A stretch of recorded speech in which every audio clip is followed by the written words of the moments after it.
بسم اللہ الرحمن الرحیم۔ میرے بھائی اور دوستو، پیغمبر کی بیویاں یہ امت کی مائیں ہیں۔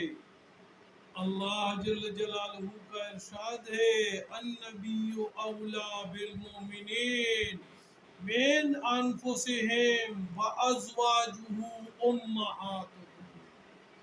نبی ایمان والوں پر اپنی جان سے بھی زیادہ گراں۔ ایمان والے اپنی جان کی پرواہ نہیں کرتے، وہ نبی پہ اپنا جان مال سب کچھ لوٹا دے، اور یہی ایمان کا تقاضا ہے۔ میرے بھائی اور دوستوں، مومن وہی ہوتا ہے کہ وہ اپنی مال جان سب کچھ پیغمبر پہ، اس لیے اللہ نے فرمایا النبی اولا بالمؤمنین من انفسہم، اور پھر فرمایا پیغمبر کی بیویاں، اس کا مقام چونکہ پیغمبر کے ساتھ نسبت کی وجہ سے، جیسے پیغمبر کا مقام اونچا، اسی طرح پیغمبر کی بیویوں کا مقام بھی اونچا۔ پیغمبر کی صحبت کی وجہ سے، ایک ایمان کی وجہ سے، ایک پیغمبر کی صحبت کی وجہ سے اللہ نے انہیں ایک مقام عطا فرمایا۔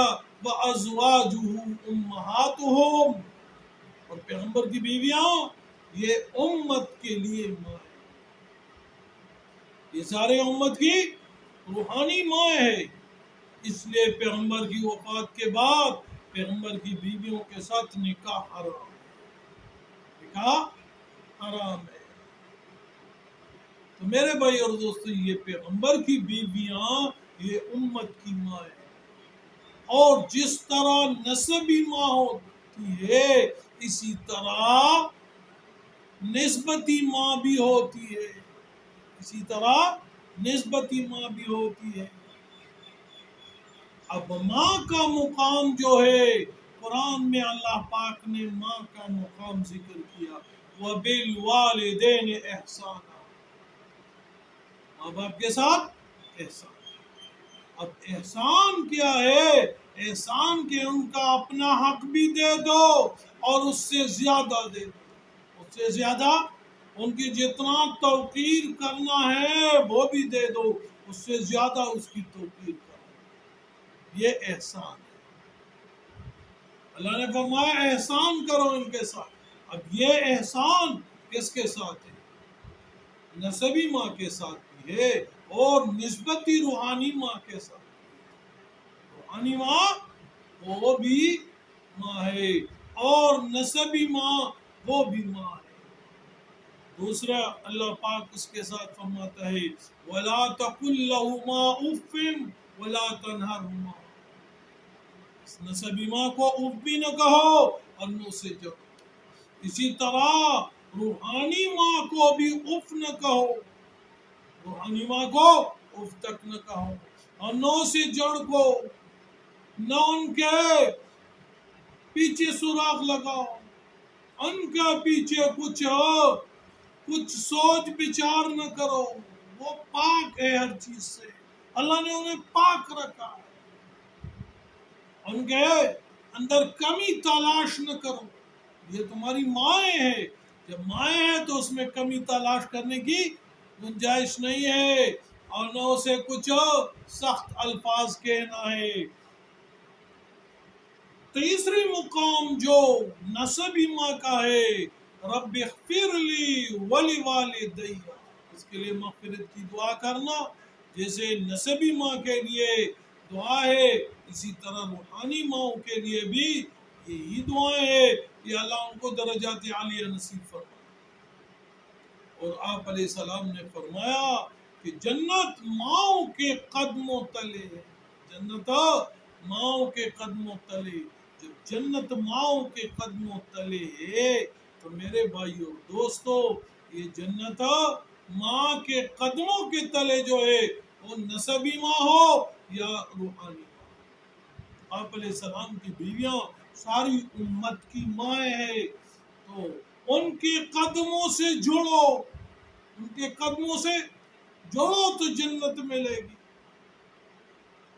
اس لیے میرے بھائی اور دوستو، نبی کی ماں نبی کی بیوی ہے، اسی طرح نسبی ماں کے ساتھ احسان ضروری ہے تو روحانی ماں کے ساتھ بھی احسان ضروری ہے۔ جس طرح نسبی ماں کو اف کہنا جائز نہیں ہے، اسی طرح روحانی ماں کو بھی اف کہنا جائز نہیں ہے۔ اور اف سے کیا مراد ہے؟ اف سے مراد یہ ہے کہ ایسے الفاظ نہ کہو جس سے اس کو دل کو برا لگے، اس کے دل کو برا لگے یا اس کے دل پسند نہ کرے، اس کو تکلیف ہو ان الفاظ سے، ایسے الفاظ ان کے سامنے نہ کہو کہ تمہارے والدین کو تکلیف ہو۔ پھر فرمایا کہ جنت ماؤں کے قدموں تلے ہے۔ جنت، جب یہ بات ہو گیا کہ جنت ماؤں کے قدموں تلے ہے تو ہمیں کیا کرنا ہے؟ ہمیں یہ کرنا ہے کہ ہم آئیے حضرت خدیجہ کے قدموں سے جڑ جاؤ، جنت ملے گی۔ حضرت خدیجہ کے قدموں سے جڑ جاؤ، جنت ملے گی۔ حضرت عائشہ کے قدموں سے جڑ جاؤ، جنت ملے گی۔ حضرت سودا کی قدموں سے جڑو تو جنت ملے گی۔ حضرت زینب کی قدموں سے جڑو تو جنت ملے گی۔ حضرت ام سلمہ رضی اللہ عنہ کے قدموں سے جڑو تو جنت ملے گی۔ ام حبیبہ کے قدموں سے جڑو تو جنت ملے گی۔ حضرت جویریہ کی قدموں سے جڑو تو جنت ملے گی۔ صفیہ کی قدموں سے جڑو تو جنت ملے گی۔ میمونہ کی قدموں سے جڑو تو جنت ملے گی۔ ماریا کی قدموں سے جڑو تو جنت ملے گی۔ یہ کیا ہے؟ یہ سارے پیغمبر کی بیویاں ہیں، یہ پیغمبر کی بیویاں ہیں، اور ان کے قدموں سے جڑنا کس نسبت سے ہے؟ کہ یہ پیغمبر کی بیویاں ہیں اور یہ امت کی ماں ہے، ان کی قدر امت پر لازم ہے اور یہ ایمان کا حصہ ہے۔ ان کے خلاف، ان کے شان میں کوئی ایسی الفاظ نہ کہے جو ماں کی شان کے خلاف ہو، ورنہ ایمان سلب ہو جائے گا، ایمان ختم ہو جائے گا۔ اس لیے یہ پیغمبر کی نسبت سے ہماری مائیں بنی ہوئی ہے۔ اللہ ہمیں ان کی قدردانی اور ان کی احترام مرتے دم تک نصیب فرمائے اور ساری امت کو یہ احترام مرتے دم تک نصیب فرمائے۔